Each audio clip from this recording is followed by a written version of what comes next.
Hello everybody, welcome to the ICSR series, the most demanded and awaited video for all the freshers and experienced people who are looking to improve their knowledge and trying to crack the interviews. I have received numerous requests from so many candidates and I have put in all the efforts to make it as simple as possible and easy to understand the concepts. The ICSR case processing is very important, which makes the foundation and also the entry point in the drug safety and pharmacovigilance domain. If you understand and master this process very well, you will be able to advance and shape your career into aggregate reporting and so on. The ICSR case processing provides great potential and immense opportunities for freshers to start their career because most of the big pharmaceutical companies and biotech companies generally outsource this activity, as these projects usually require huge resources to deal with large volumes of work. And also, many organizations have to deal with the challenges of quality and productivity, mainly due to the lack of proper training and concepts being not clear. So let's see in detail what is pharmacovigilance, definitions and terminologies used, and where do we get the data, how it is collected, documented, processed and then reported to the regulatory authorities. What are the tools and the safety databases used? As many of you already know by now, my main focus is always on the practical aspects rather than just learning some theory part.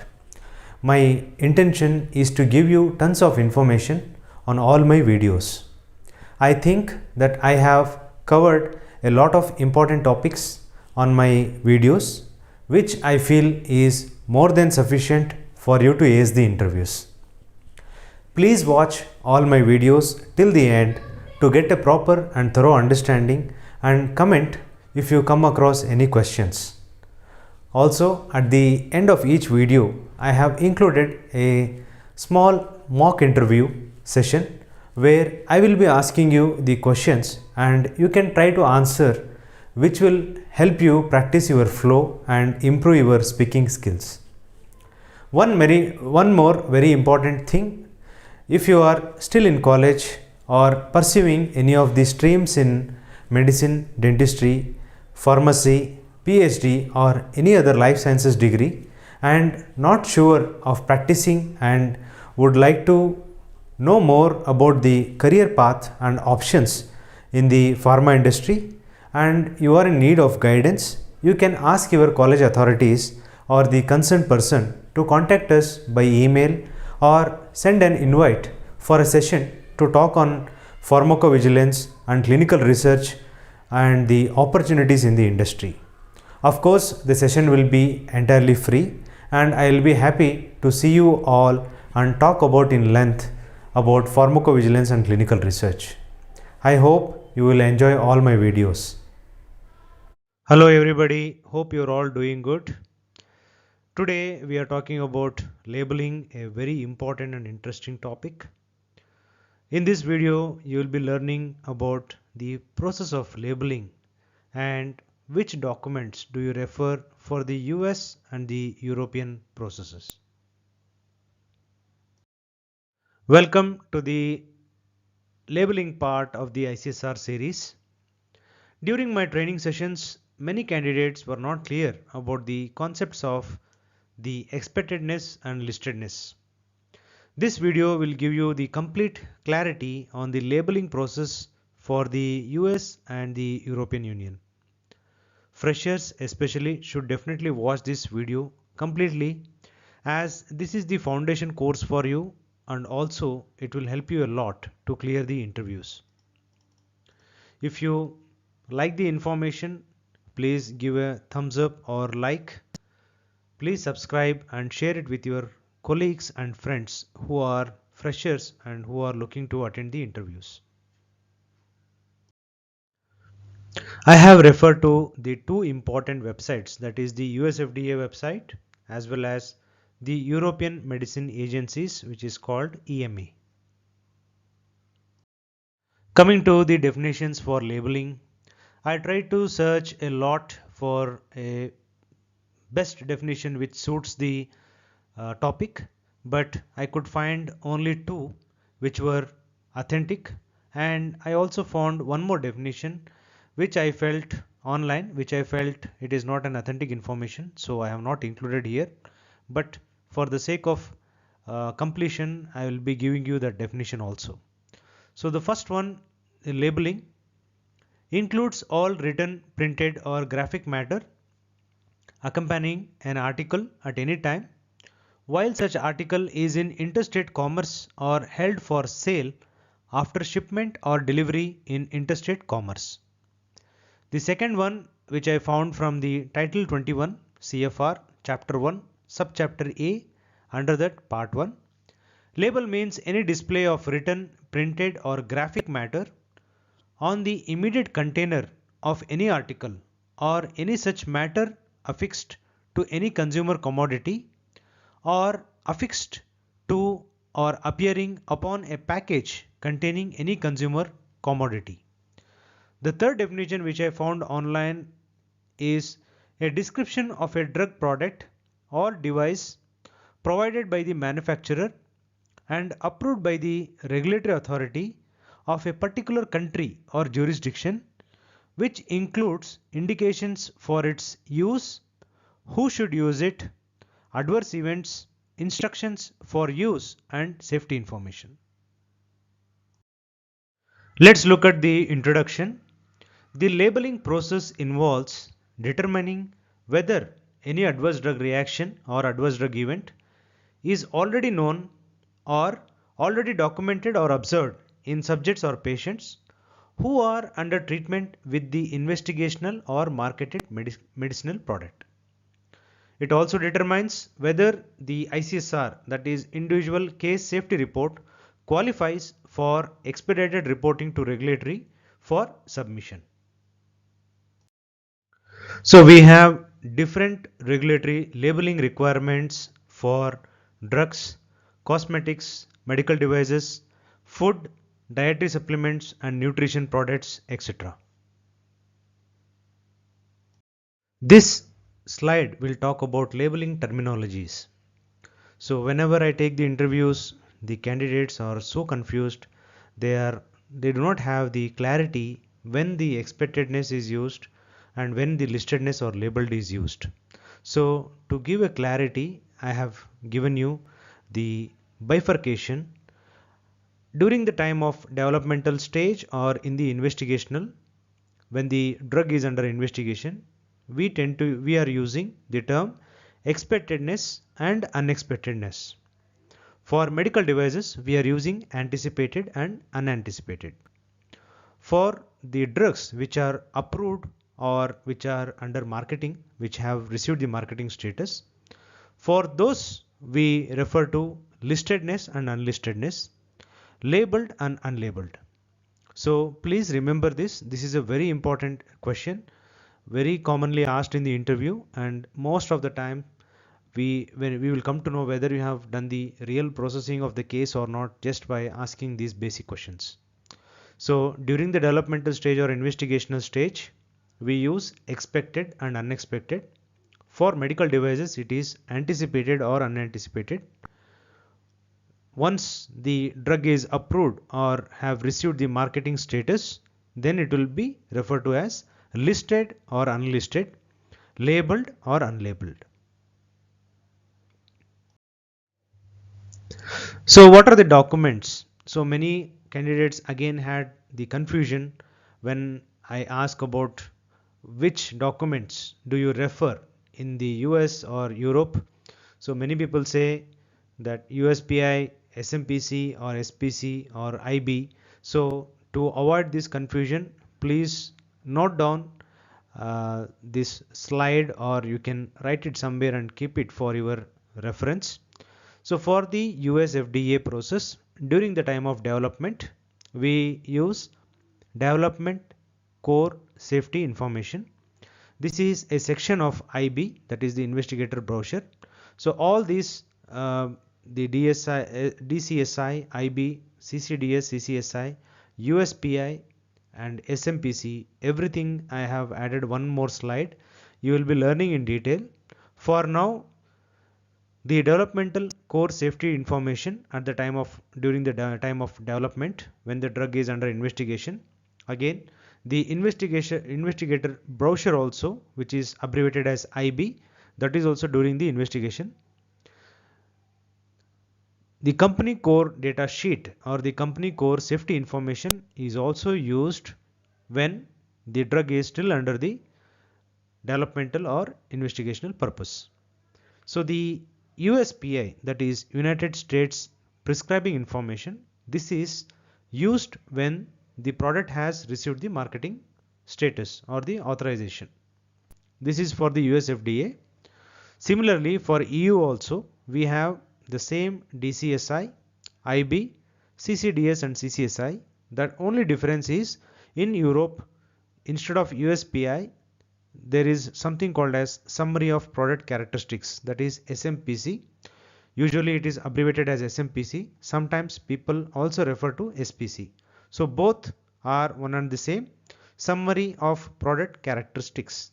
So the only difference between the US FDA and EU is whenever you are attending the interview, if they ask you, you should be able to point out that United States is USPI. For Europe, it is SmPC or SPC. So now the question comes, why is labeling so important? Labeling is very important because you will be able to assess only by labeling if the event is expected or unexpected. If it is unexpected, whether it qualifies for expedited reporting or not. As a PV or local safety officer, you need to determine and make a proper decision, otherwise it will lead to non-compliance or compliance issues. So expectedness of an adverse drug reaction. The purpose of expedited reporting is to make regulators, investigators and other appropriate people aware of new important information on serious reactions. Therefore, such reporting will generally involve events previously unobserved or undocumented, and a guideline is needed on how to define an event as unexpected or expected. From the perspective of previously observed, not on the basis of what might be anticipated from the pharmacological properties of a medicinal product. So whenever we want to do the labeling, we need certain documents. We need to have a guideline. So which events you are calling them as expected, which are not, which are unexpected. So please note this. Here it is mentioned as what might be anticipated and unanticipated. This does not depend on the pharmacological properties. This is not something which you make out of the pharmacological properties of the medicine. This is the outcome which was documented during the time of clinical trial or investigational purpose. Unexpected adverse drug reaction. An adverse reaction, the nature or severity of which is not consistent with the applicable product information, that is investigator's brochure for an unapproved investigational medicinal product. An unexpected adverse reaction is one, the nature, severity of which is not consistent with the information in the relevant source document.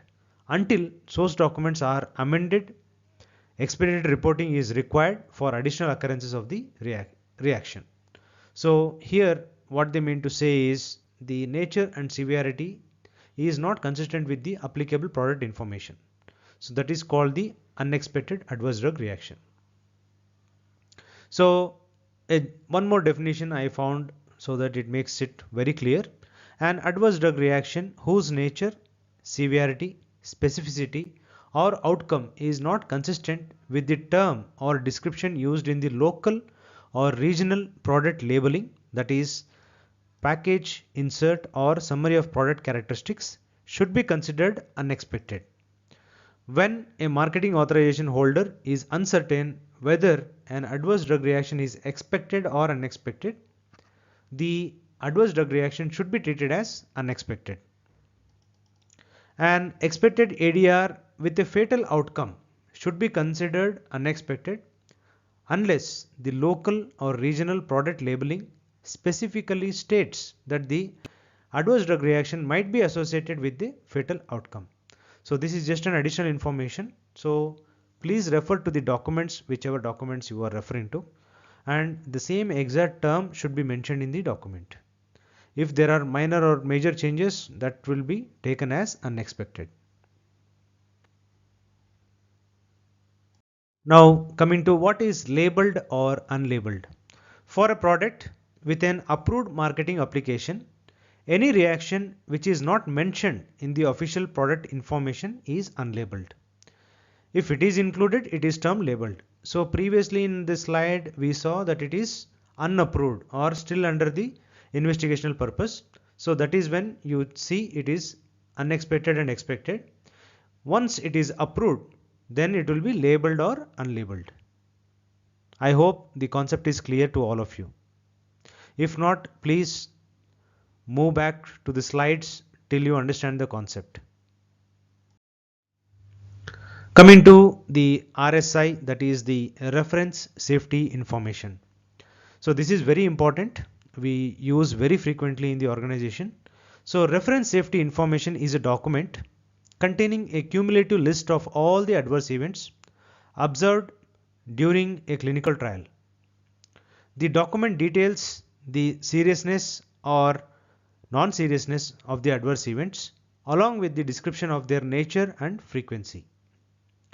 The purpose of an RSI may vary from situation to situation, such as providing information about the safety profile of an investigational medicinal product to an investigator or reporting the assessment of adverse reactions. In addition, RSI can also be documented with information on safety risks or potential drug interactions. So whenever we say RSI, the RSI can be anything. It can be the investigator's brochure, it can be CCSI, CCDS or CCSI, or it can be also USPI, that is United States Prescribing Information, or it can be SmPC. So reference safety information can be any of the document which you are using as a reference for expected, unexpectedness, labeled or unlabeled, listed or unlistedness. So please remember, RSI means reference safety information. All relevant safety information contained in the reference product information, for example, the company core data sheet prepared by the marketing authorization holder and which the marketing authorization holder requires to be listed in all countries where it markets the products, except when the local regulatory authority specifically requires a modification. It is a subset of information contained within the marketing authorization holder's reference product information for the periodic benefit risk evaluation report, where the reference product information is the company core data sheet. The reference safety information is the company core safety information. So CCDS is company core data sheet. Under that, whatever the information is there, that is called the CCSI, that is the company core safety information. So determination of expectedness. The following documents or circumstances will be used to determine whether an adverse event or reaction is expected or unexpected. For a medicinal product not yet approved for marketing in a country, a company's investigator's brochure will serve as source document in that country. Reports which add significant information on specificity or severity of a known, already documented, serious adverse drug reaction constitute unexpected events. For example, an event more specific or more severe than described in the investigator's brochure would be considered unexpected. Specific examples would be acute renal failure as a labeled ADR with a subsequent new report of interstitial nephritis and hepatitis with the first report of fulminant hepatitis.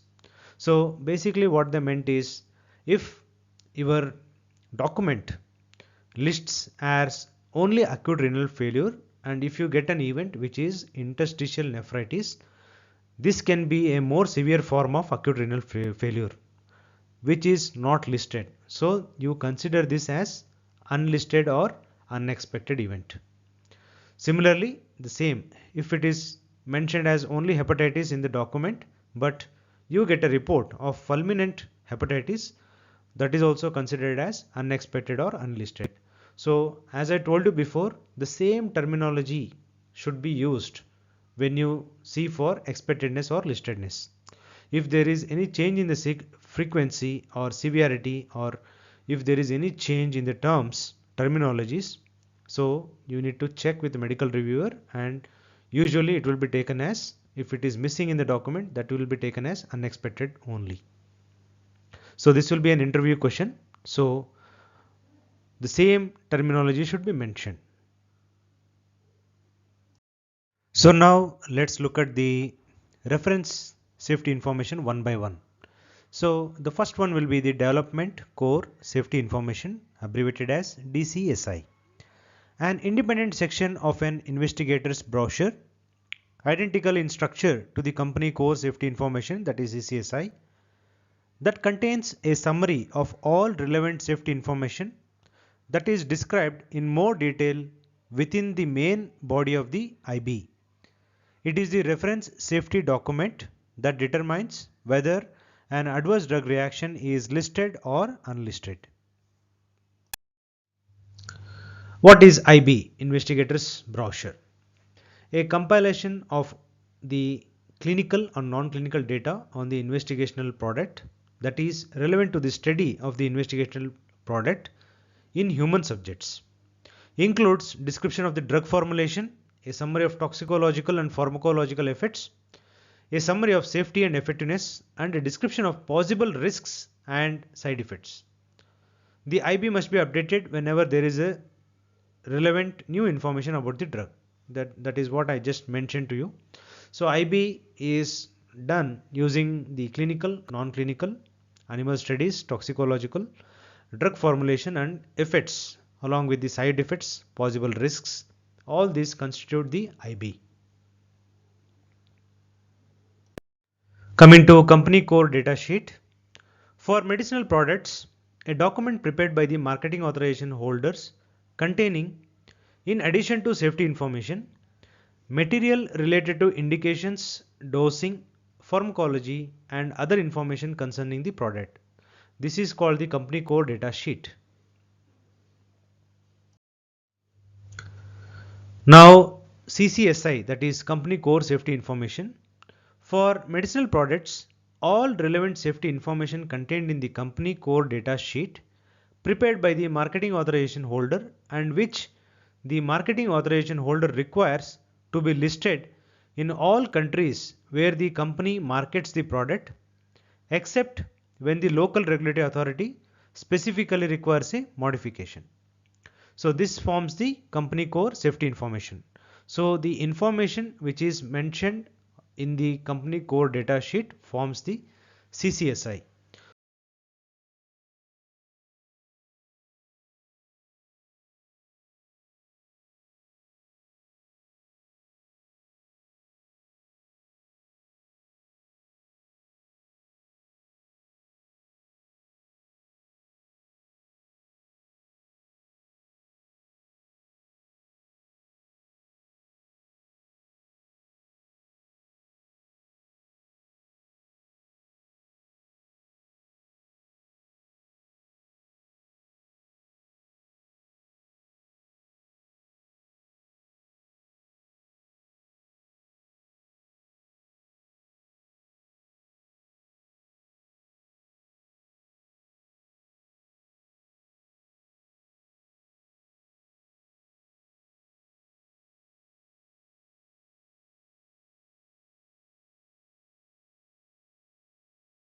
Coming to the summary of product characteristics, SmPC or SPC. This is a document describing the properties and the officially approved conditions of use of a medicine. Summaries of product characteristics form the basis of information for healthcare professionals on how to use the medicine safely and effectively, abbreviated as SmPC. Part of the marketing authorization of a medicinal product, setting out the agreed position of the product as distilled during the course of the assessment process, which includes the information described in the article. It is the basis of information for healthcare professionals on how to use the product safely and effectively. The package leaflet is drawn in accordance with the summary of product characteristics based on a guideline on summary of product characteristics volume 2C of the rules governing medicinal products in the EU. So based on the SmPC only, the package leaflet is drawn. So I will explain you what is this package insert and package leaflet in the next slide. So let's see what is this package insert and package leaflet. Many times candidates get confused with package insert and package leaflet. Package insert is a term usually used in the US. The package insert includes details and directions that healthcare providers need to prescribe a drug properly, including approved uses for the drugs, contraindications, potential adverse reactions, available formulations and dosage, and how to administer the drug. So this is called the package insert. There is one more that is called patient package insert. You will be finding that in the a small leaflet when you buy any medicines or any drops or creams, you will find a small piece of paper which will give you indications, contraindications, how to apply, all the information. That is called patient package insert. So package leaflet is a term which is used in the Europe, that is the leaflet in every pack of medicine that contains information on the medicine for end users, basically patients and animal owners. This is available with every pack of medicine. This is called package leaflets. Basically they are handouts for patients and information on how to use the medicines. This is all about the labeling part. I have received many requests from many candidates asking for ICSR case processing course also. So I am planning to start this complete pharmacovigilance course which will include the ICSR case processing.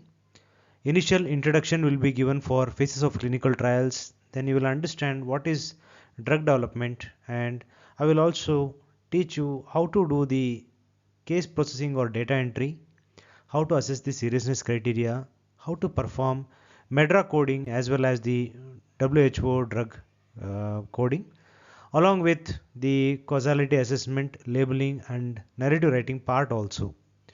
And there will be an aggregate reporting or periodic reporting courses as well for DSUR, PSUR, PBRER signal detection as well as RMP. If you are a fresher and if you want to gain complete knowledge of the case processing, ICSR case processing as well as aggregate or periodic reports, you can enroll for any of the session. And also if you want to be an advanced PV professional who has got little bit of training on ICSR case processing, but if you want to improve your knowledge and improve your area of expertise in aggregate reporting, so you can also join the course which will be conducted shortly. I am planning on announcing it soon. So I will plan for the material. Once I have all the training material ready, I will be announcing it on the Facebook or LinkedIn, everywhere on the social media. So if you want to get a seat or if you want to book or reserve a seat, you can enroll with us. Under the website, that is www.globalplacosolutions.com, under the Contact Us, and you can register under the Contact Us. We will be sending you the details on when we will be conducting the sessions and what will be the fees, course, session schedule and the fees. Thank you very much for watching this video till the end, and please share this video with your friends and colleagues.